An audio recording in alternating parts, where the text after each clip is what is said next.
Hi everyone, it's Dahlia. The podcast is on a break from the regular episodes, but I want to share a recording of my talk for the webinar hosted by the International Islamic University, Malaysia. This webinar was held last month thanks to a former guest of the podcast and my senior, Dr. Rabia Aminuddin, who invited me to join a panel of 6 speakers to talk about the challenges and opportunities we encounter in academia. The webinar focused on female academics, but there are several points I made that are relevant to all of us, so I thought of sharing this with you as well after getting permission from Dr. Rabia. The title of the webinar is Snakes and Ladders, Navigating Academia as Early Career Female Academics. So you will hear me referring to the metaphors snakes and ladders several times. Following the previous speaker, you will hear at the beginning that I'm being introduced by Dr. Aisha, who also served as our moderator. Thanks for tuning in, and I hope this bonus episode is useful. Next, we have Dr. Dahlia Simangan. So Dr. Dahlia has said to me that she wants to talk about 3 things. One is the culture of scarcity. The next is imposter syndrome. And the third is patriarchal and Western-centric academic institutions. Yes, Dr. Dahlia, you have the floor. Thank you, Dr. Aisha. I'm not sure how I can follow such a powerful message from Dr. Murni, but I will try my best. I'm very honored as well to be a part of this conversation, and thank you to the organizers for putting us together. I really like the metaphor of the snakes and ladders. I think it's brilliant, so I cannot really resist this invitation upon hearing the title. No offense to snakes, which are amazing creatures, of course, although I was conditioned to be scared of them since I was young. But I remember very well in the board game how when our dice lands on the head of a snake, right, we slide back to where the tail ends. And this is a very interesting and accurate metaphor for the challenges we face in academia, because it also reminds us that once we encounter these challenges, we are not out of the game. We just slid down, just like in the snakes and ladders on the board. We just move several steps, but we can still roll the dice on our next turn.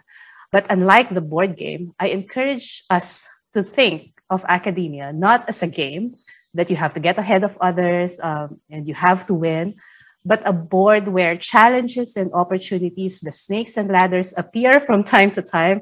And when we encounter these challenges, we get up and dust off ourselves and roll the dice again. When we encounter the opportunities, on the other hand, we take the courage to climb up the ladder.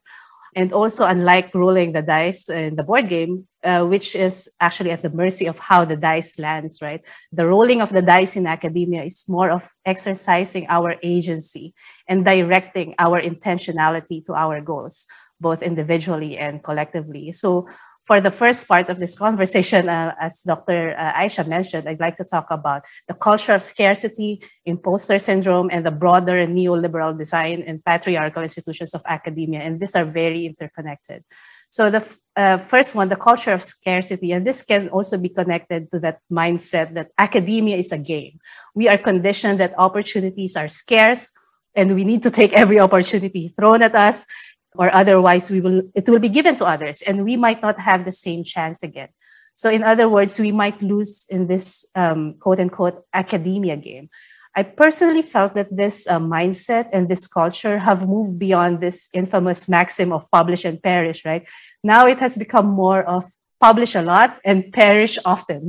And we all know that this is tiring and overwhelming, as Dr. Murni mentioned, and really counterproductive to knowledge creation and dissemination. But we still often buy into this narrative. I do, because of imposter syndrome, which is the second interconnected challenge. And this syndrome is much more common among students and scholars from marginalized groups, women, ethnic and indigenous groups from the global south or from developing countries, and those from lower income families, and also first generation academics. I'm from most of these backgrounds. And I have struggled and continue to struggle with this imposter syndrome. So when an opportunity comes into my way, I feel I should be grateful and accept it without intentionality. But because I simply fear that I might miss out and I might be offending someone, because who am I in the first place, right? But now I realize that this imposter syndrome is not all about my lack of confidence or my lack of skills, but more about how I was conditioned to believe, and I was treated to be as someone who doesn't fit in and who is not good enough, not doing enough.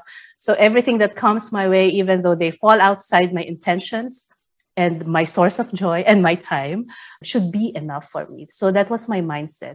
And the result of having this too much on my plate, again, being tired and overwhelmed, this resulted in mere outputs for the sake of outputs, for the sake of productivity, instead of knowledge creation and dissemination that are aligned with my academic mission. But really, that's the one that's not doing enough here in the broader scheme of things is the structural inequalities in academia. My colleagues in the past and the present, my supervisors, they really help me overcome these challenges. They are the ladders of which I will talk more about later in the second part of this conversation. And we probably share similar struggles, similar backgrounds. We're from similar backgrounds, and probably we also share similar experiences. But maybe like me, they also observe that this neoliberal design of patriarchal and Western-centric structures in academia, the third challenge, is not doing enough for us, for academia, to be truly inclusive and supportive and scholarly. Believe it or not, the ivory tower of academia is still very much ivory-colored, still towering over us and out of reach. So these structures, these institutions are path-dependent, so they are quite inflexible, resistant to much needed change. And I very much acknowledge that's why sometimes, even if we put the right people in the decision-making positions, they are often defeated by this neoliberal machines of publications, impact factors, rankings, right? The so-called zero-sum game, which again brings back to this culture of scarcity. And then this imposter syndrome and so on. So it becomes a vicious cycle. So the challenges are really difficult to overcome, right? But the real challenge, I think, is how to turn these challenges into opportunities to transform our snakes into ladders as we continue rolling the dice. Before I continue with the ladders part of my talk for this webinar, I'm interrupting here to remind you of the inaugural Scholars Unbound program.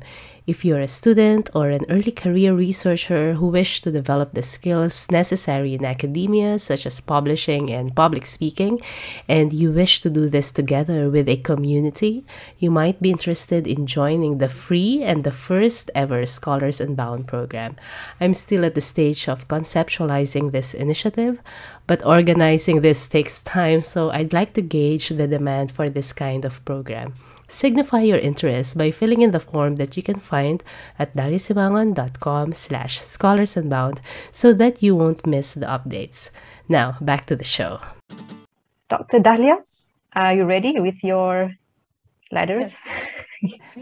Okay. Thank you. Yes, ready with my ladders. I first want to mention that it's quite disheartening knowing that these are still issues everywhere, but at the same time, it's encouraging, it's encouraging to know that we have these common experiences that maybe we can channel into some collective effort. So that's quite comforting to know, just listening and learning from your insights and experiences.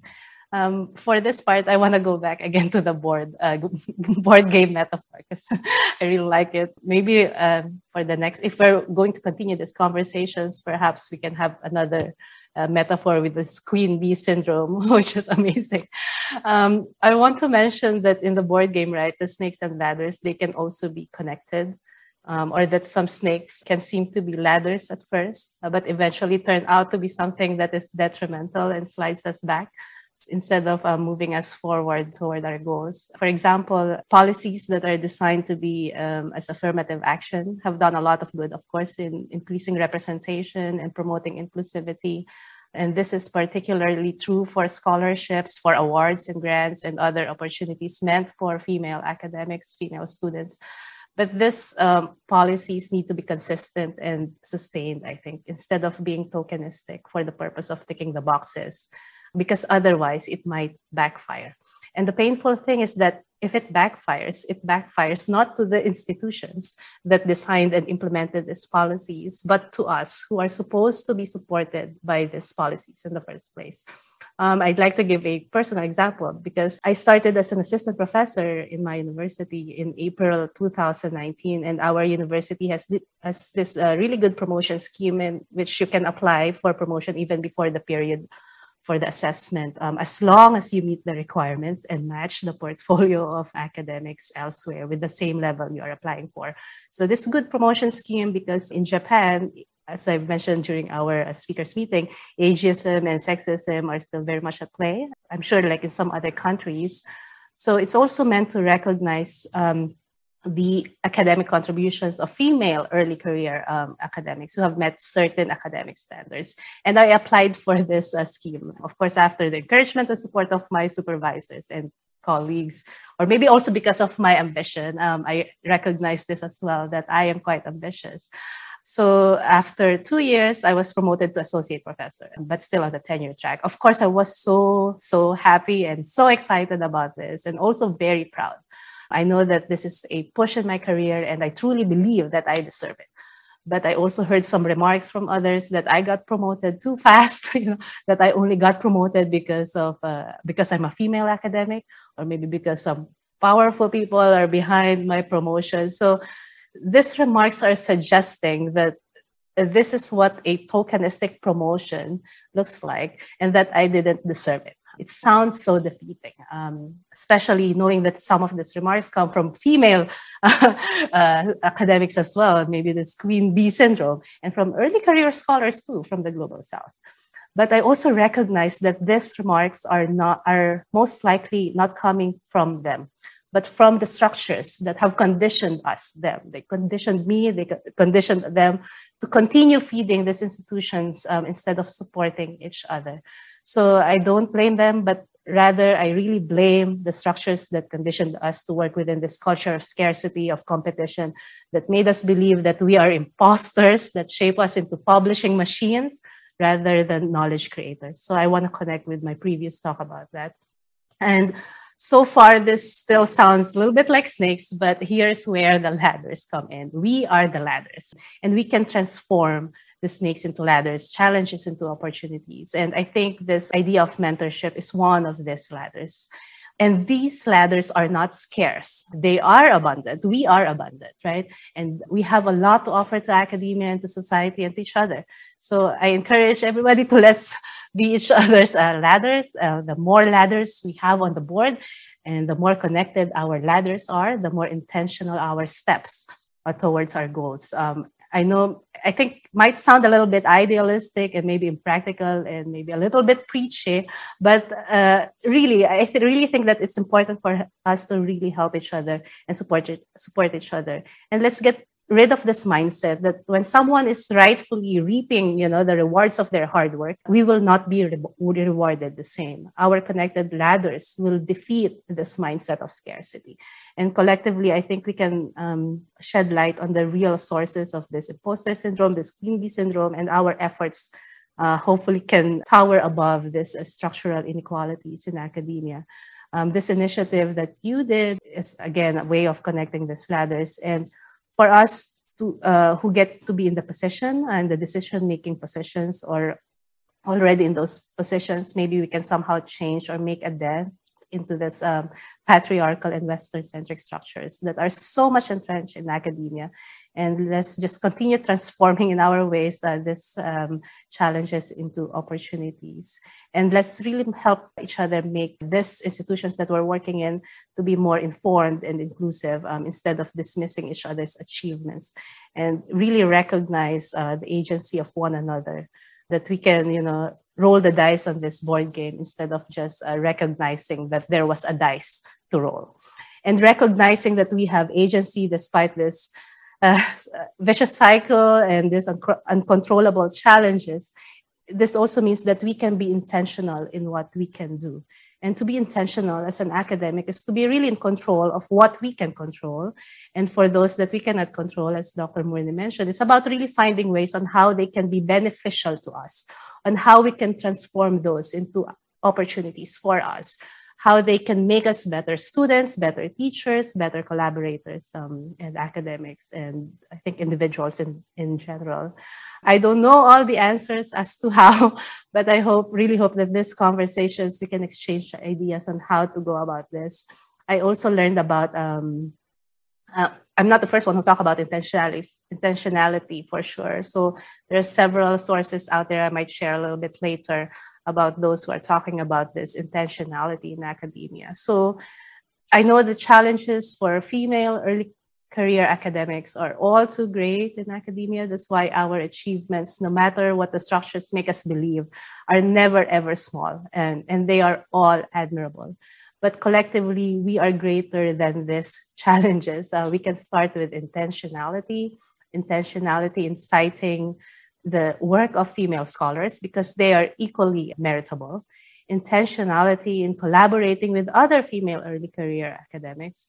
Intentionality in bringing in our allies, as Dr. Rabia mentioned earlier.